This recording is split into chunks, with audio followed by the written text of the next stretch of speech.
শীতকাল চলছে, বিয়ের মরশুম। এই বিয়ের মরশুমে আপনি কি আপনার ছেলের বিয়ে দিচ্ছেন? একটি মেয়েকে আপনার ঘরের বউ করে নিয়ে আসছেন?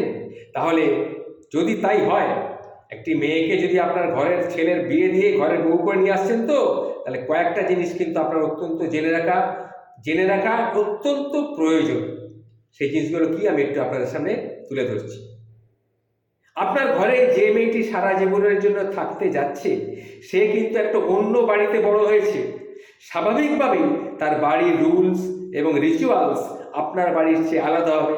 সে একদিনে আপনার বাড়ির সব কিছু নিয়ম মতো হবে না, এবং সারা জীবনে কোনোদিনই 100% মিলবে না। এটা কিন্তু আপনাকে সবসময় আগে বুঝে নিতে হবে। অনেকেই কম কথা বলে, তাই প্রথমেই সেটাকে অহংকার বলে ভেবে নেবেন না। হয়তো সে বুঝে নিয়ে মিশতে চাইছে। আলাপি হতে অনেকের একটু সময় লাগে, তাকে আগে ভালো করে অবজার্ভ করুন। বাড়ির কোনো বিশেষ নিয়ম নিয়ে তাকে খোঁটা দেবেন না। কোনটা সোনা, কোনটা ইমিটেশন, তত্ত্ব কটা এলো, এ নিয়ে খুব একটা প্রশ্নবাণে তাকে জর্জরিত করবেন না। একটু সহানুভূতিশীল হবেন। তার ছোটোখাটো ভুল থাকতেই পারে, মানুষ তো, ভুল ছোটোখাটো থাকতেই পারে। সেই ছোটোখাটো ভুলগুলো, ছোটোখাটো ম্যানার্সগুলো, আচার আচরণ নিয়ে তিলকে কখনো তাল করবেন না। সে হয়তো এই সংসারে তো কিছুই জানে না, তাই কথায় কথায় ক্রিটিসাইজ না করে একটু ধৈর্য ধরে দেখুন না, দেখবেন ঠিক হয়ে যাবে। সে যেমনই হোক, যতটা সম্ভব তাকে তেমনভাবে গ্রহণ করলে সব থেকে ভালো হয়। তাই বলছি, আপনাকে একটুখানি কিন্তু ফ্লেক্সিবল হতেই হবে। সে আপনার বাড়ির অতিথি কিংবা বাড়ির মেয়ে কোনোটাই কিন্তু নয়। সে আপনার বাড়ির অতিথিও নয়, আপনার বাড়ির মেয়েও নয়। বাড়ির নতুন বউ বোধহয় অতিথি আর মেয়ের মাঝামাঝি একটা কিছু। তাই তার কাছে প্রথম থেকেই পাহাড় সমান কিছু এক্সপেক্ট করবেন না, এক্সপেকটেশন রাখবেন না। আবার অতিথিদের মতন ঘরের ইনভলভমেন্ট থেকে তাকে দূরেও সরিয়ে রাখবেন না, এটা মাথায় রাখবেন। আপনাদের পারিবারিক আলাপে তাকে অংশগ্রহণ করতে দিন। ভাসুরের সামনে অমুক বলল কেন, শ্বশুরের সামনে তমুক বলাটা ঠিক হয়নি, এসব কথা তাকে বলবেন না, এগুলো মনে পুষবেনও না। পরে আড়ালে ডেকে তাকে একটু বুঝিয়ে দেওয়ার চেষ্টা করবেন, বুঝিয়ে বলবেন।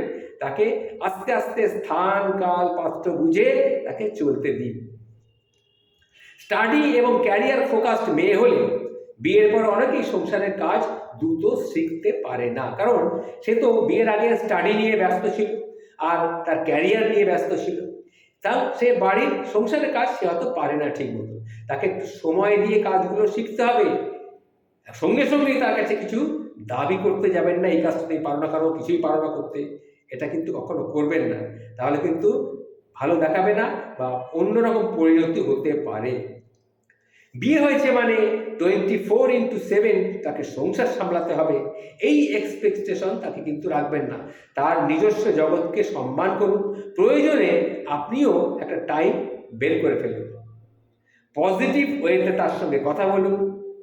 তাকে কখনো বলবেন না কিছুই পারো না, এই কথা বলাটার পরিবর্তে তাকে বলুন, এইভাবে চেষ্টা করলে দেখো না, চেষ্টা করে দেখো, তোমার কাজের সুবিধা হবে, এইভাবে বলুন।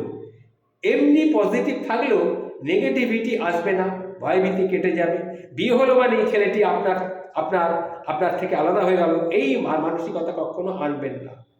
কেউ তাকে তাবিজ করতে আসেনি, তাকে নিয়ে কেউ আলাদা থাকবে বলেও আসেনি, বরং আপনার বার্ধক্যে বা আপনার অনুপস্থিতিতে আপনার মতো করেই আপনার সন্তানকে দেখবার জন্যে, দেখাশোনা করার জন্যে কেউ একজন এলো, এটা মাথায় রাখবেন। তাই তাকে কদর করুন, সম্মান করুন, আদর করুন। আপনিও বার্ধক্যে দেখবেন মনের মতো একটা সঙ্গী পাবেন। এটাই হচ্ছে আমার কথা। যার জন্যে এইগুলো আপনারা প্রথম থেকেই চিন্তা ভাবনাটা করেন না বলেই আজকাল অনেক ক্ষেত্রেই বিবাহের পরে ডিভোর্সের সংখ্যা এত বেড়ে গেছে। এটা মাথায় রেখে চলবেন। প্রথম থেকেই মেয়েটিকে একটু পজিটিভলি নেওয়ার চেষ্টা করুন, নেগেটিভ একদম করবেন না, নেগেটিভিটিটাকে বাদ দিন। কথাগুলো যে বললাম এগুলো মাথায় রাখার চেষ্টা করবেন, দেখবেন সংসারের উন্নতি হবেই হবে।